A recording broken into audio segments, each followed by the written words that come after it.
नमस्कार दोस्तों, मैं न्यूट्रिशनिस्ट हरिंदर सिंह वालिया आपका अपने यूट्यूब मंच अमन हेल्थ गाइड में स्वागत करता हूं। जैसे कि आप सब जानते ही हैं कि इस मंच से हम हेल्थ के बारे में और खान पान के बारे में चर्चा करते रहते हैं। अब हेल्थ की अगर बात करें तो अगर हमारे को प्रदूषण हवा मिलती है तो ये भी हमारे हेल्थ पे बहुत इफेक्ट डालती है। प्रदूषित हवा मिलती है तो हमें करना क्या चाहिए? कोई तो हल हमारे को ढूंढना चाहिए, क्योंकि हमारे आसपास जो है ना वो एक जहरीली औस की कह लो या जहरीली हवा जो है उसकी एक चादर चादर जो है वो हमारे आसपास लिपटी हुई है, जिससे हमारे को बचना बहुत ज़रूरी है। रास्ते कठिन है, लेकिन ऐसा भी नहीं है कि रास्ते हमारे पास नहीं है। पहले तो अगर हम बात करें गर्मियों की, तो प्रदूषित हवा जो है वो ज़्यादातर गर्मियों में मिलती है। तो गर्मियों में हम क्या कर सकते हैं? एयर कंडीशनर जो है ना उसको हम ऑपरेट कर सकते हैं, उसका हम इस्तेमाल कर सकते हैं। एयर कंडीशनर जो है वो हमारे कमरे की हवा में जो वेपर्स होते हैं उसको वो डिजॉल्व कर देती है, एयर कंडीशनर की हवा। तो उसके डिजॉल्व करने से होता क्या है, अगर वह वेपर्स हवा में रहते हैं तो काफ़ी सारे बैक्टीरिया और काफ़ी डस्ट पार्टिकल्स भी जो है वो उस हवा में मौजूद रहेंगे, जो हमारे को तकलीफ़ दे सकते हैं। लेकिन ये बात तो होगी गर्मियों की। अब हम बात करते हैं कि गर्मियों और सर्दियों में हम क्या कर सकते हैं। ऐसा क्या करें कि दोनों दोनों सीजन्स में हमारे को फ़ायदा मिल सके। तो हम अपने कमरों के अंदर प्लांट्स लगा सकते हैं। ये जो प्लांट्स हैं ना ये हमारे को फ्रेश एयर यानी कि ऑक्सीजन प्रोवाइड करते हैं। अब प्लांट्स कौन कौन से होने चाहिए, जैसे एलोवेरा हुआ, मनी प्लांट हुआ, रबर प्लांट हुआ, गुलदाउदी हुआ, जरबेरा डेजी हुआ। और भी इसके साथ कई प्लांट्स और भी हैं। ये इंडोर प्लांट्स हैं। अगर हम इनको इंडोर लगा लें, आप कमरों के अंदर लगा लें, तो हमारे को बहुत फ़ायदा मिल जाएगा, क्योंकि ये प्लांट्स जो है ये कार्बन ऑक्साइड लेते हैं और ऑक्सीजन छोड़ते हैं। तो हमारे को फ्रेश एयर यानी कि non polluted air in plants से हमारे को मिल सकती है। तो प्लांट्स लगाएं। क्या अगर मैं आपको कहूँ कि जो मोमबत्ती हैं ना, कैंडल्स, वो भी प्रदूषित हवा से राहत हमको दिलाती है, तो आप मानेंगे? चलिए कोई बात नहीं। लेकिन यहाँ पे मैं एक चीज़ साफ कर देना चाहता हूँ कि कैंडल्स वह है जो पैराफिन से ना बनी हो, क्योंकि पैराफिन से बनी हुई कैंडल्स जो है ना वो उल्टा हमारे को नुकसान पहुंचाती है, क्योंकि वो टॉयलिन टॉयलिन और बेंजीन जो है वो छोड़ती है, जो हमारे लिए हानिकारक है। लेकिन अगर हम दूसरी कैंडल्स जलाते हैं ना, सिर्फ मोम की बनी हुई, तो वो हमारी जो कमरे की एयर है ना उसको फ्रेश कर सकती है। और यहाँ तक कि जिसको अस्थमा हुआ हो तो वो कैंडल अगर जला के कैंडल्स कैंडल्स अगर जला के रखे, जब तक वो जागता है, मार्क माई पॉइंट, जब तक वो जागता है तब तक अगर कैंडल जला कर रखे तो उसको बहुत राहत मिलेगी। दूसरी बात, एक्टिवेटेड कार्बन एक कुदरती ऑक्सीजन अब्जॉर्बर है। आपने देखा होगा कि कई आपने वीडियोस देखी होगी जिसमें सलाह दी जाती है कि अपने फ्रिज में चारकोल जो है, एक्टिवेटेड कार्बन जो है, उसको एक पोटली में पैक करके अगर फ्रिज में रखें तो वो का बदबू भी जो है वो खींच लेती है। तो अगर थोड़ी बड़ी पोटली जो है वो अगर कमरे में रखी जाए तो वो हमारी एयर को काफ़ी हद तक प्योर बना देती है। और दूसरी बात ये कि आपने सुना होगा या अपने बड़े बुजुर्गों से भी सुना होगा कि हम लोग क्या करते थे कि बाहर से जो जूते लेके आते थे वो हम बाहर ही उतार देते थे, अपने घर के बाहर नहीं, ड्योढ़ी में उतार देते थे ताकि वो जूते अंदर कमरों तक ना जाए। वो क्यों? क्योंकि बाहर से कई चीज़ें ऐसी है, दूषित चीज़ें जो है, गंदी चीज़ें, वो हमारे जूतों से लग के हमारे कमरों में आ सकती हैं और हमारे को वो पता भी नहीं लगेगा। तो इस बात का ख्याल रखें। एक और बात, अपने रूम्स को वेल वेंटिलेटेड रखें, खास तौर पे किचन को तो जरूर रखें ही रखें। और वेल वेंटिलेटेड रखने के चलते हम वहाँ पे एग्जॉस्ट फैन लगा सकते हैं जो हमारे को वेंटिलेशन प्रोवाइड करता है। क्योंकि जब कोई चीज़ बर्न होती है ना तो वो दूषित चीज़ें हवा में फैलाती फैलाती ही है। और हाँ, अपने सोने के गद्दे जो हैं वो डेली वैक्यूम कर लें, पर्दों को डेली वैक्यूम कर लें। रूम के जो कॉर्नर्स हैं, खास तौर पे वहाँ पे ब्रश लगा के उसको वैक्यूम कर लें, काफ़ी फ़ायदा मिलेगा। हवा में जो ख़राब चीज़ें हैं उनकी जो बदबू है वो आप देखेंगे कि काफ़ी हद तक हट जाती है। एक बहुत ही इंटरेस्टिंग चीज़ है, शायद आपने सुना होगा, बहुत से लोगों ने सुना भी होगा, नमक का दीपक। ये क्या होता है नमक का दीपक? नमक का दीपक है कि एक कटोरे में आप नमक लें, सेंधा नमक, हिमालयन नमक, ये लें और घर के उस जगह पे रख दें जहाँ की हवा आप साफ करना चाहते हैं। ये बहुत फ़ायदेमंद चीज़ है।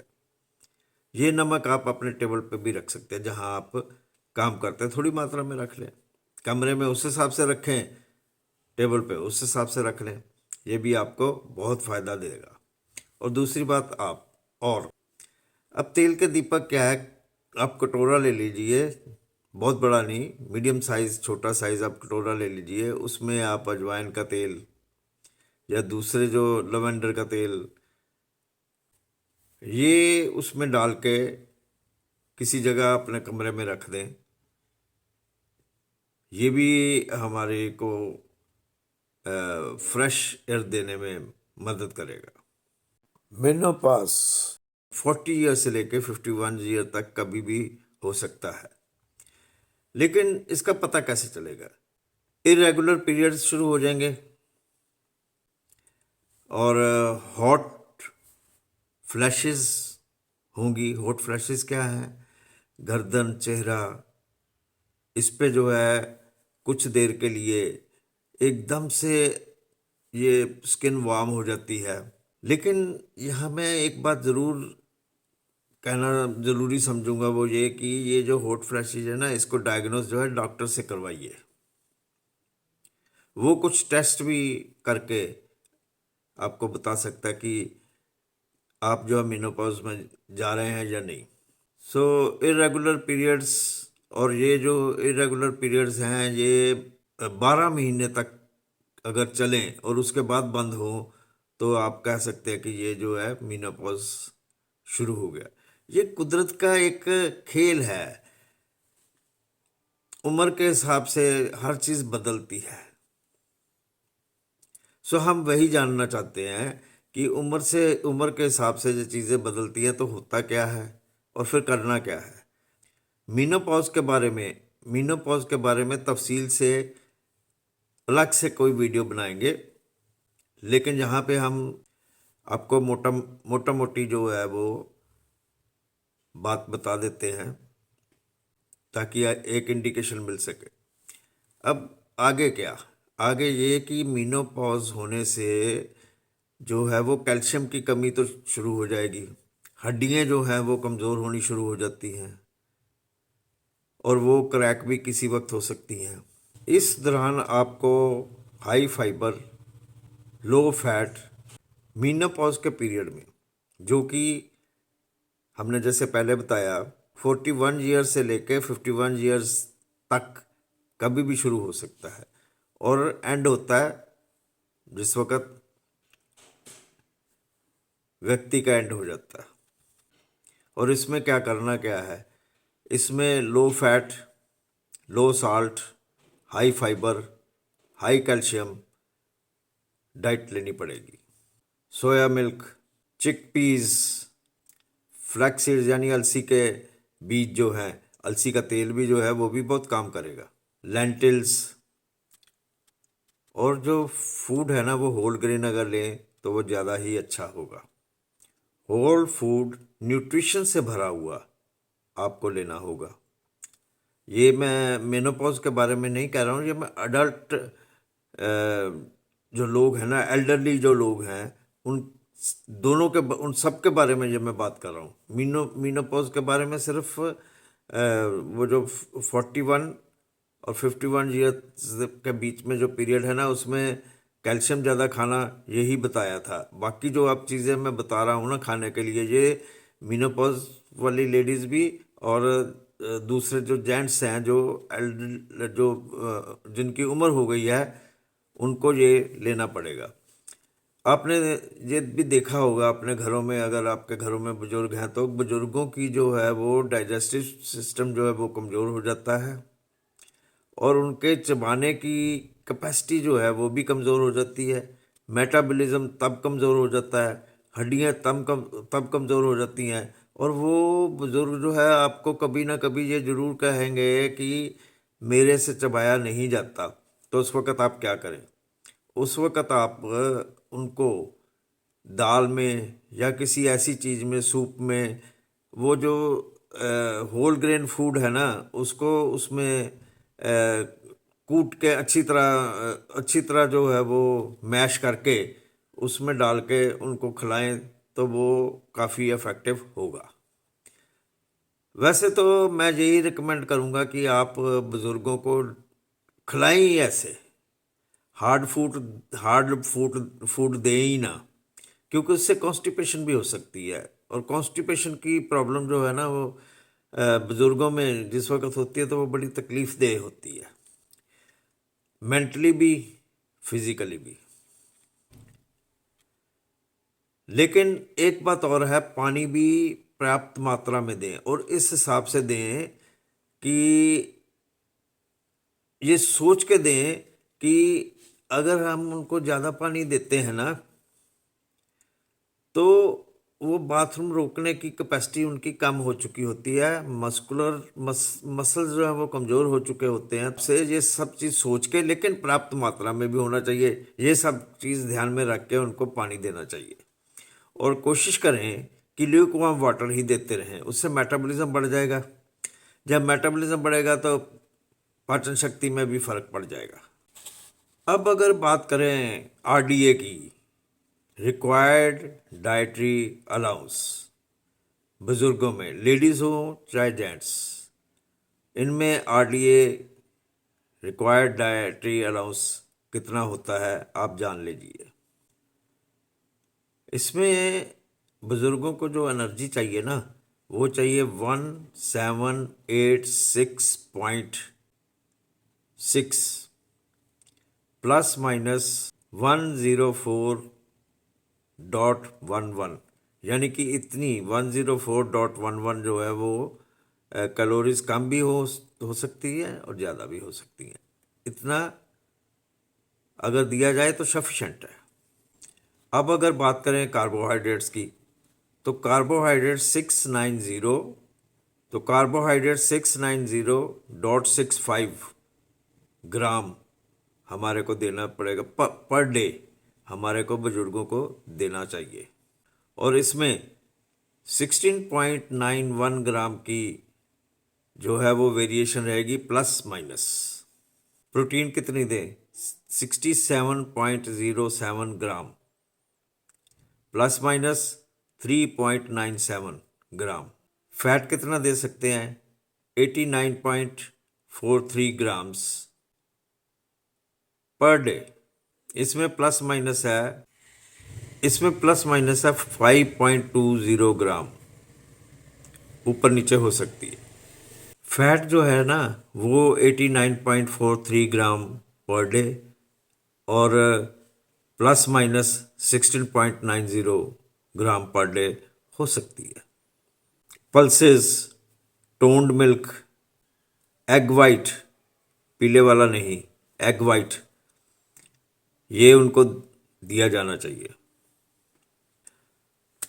ये तो हो गया कि क्या दिया जाना चाहिए। अब क्या नहीं देना है वो है कि सैचुरेटेड फैट, शुगरी ड्रिंक्स और शुगरी फूड और यानी कि जैसे मिठाई हो गई, एनर्जी ड्रिंक्स हो गए, जूसेस हो गए, ये नहीं देना है। और क्या नहीं देना है? घी, बटर, ये चीज़ें भी जो है ये कम देनी है, लिमिट में कर देनी चाहिए। केक्स, बिस्किट्स और सॉफ्ट ड्रिंक, ये तो ऑलमोस्ट बंद ही कर देना चाहिए। और हाँ, ये भी ध्यान रखें कि एज्ड पर्सन्स को, यानी लेडीज़ हो चाहे जेंट्स, उनको antioxidants, iron, zinc, calcium, vitamin A ये प्रचुर मात्रा में दें। इतना भी नहीं प्रचुर मात्रा में दें कि वो पचा न सके।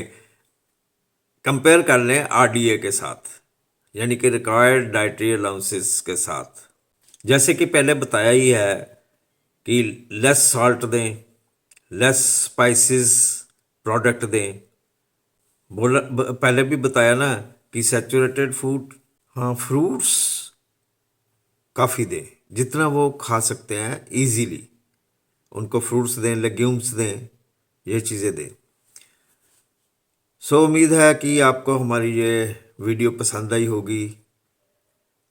ऐसी नई वीडियो लेके मैं आपके सामने दोबारा हम फिर हाज़िर होंगे।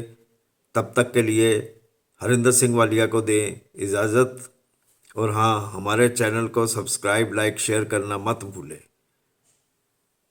ये इसलिए कि ये जो चीज़ें हैं ना, ये जन जन तक अगर पहुँचें तो अच्छा ही रहेगा।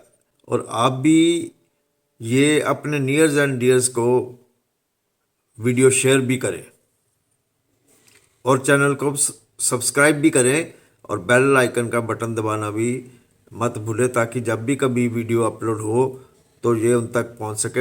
वैसे तो हम हर रोज़ कुछ ना कुछ अपलोड करते ही हैं। सो एनीवेज, शुक्रिया आप सबका।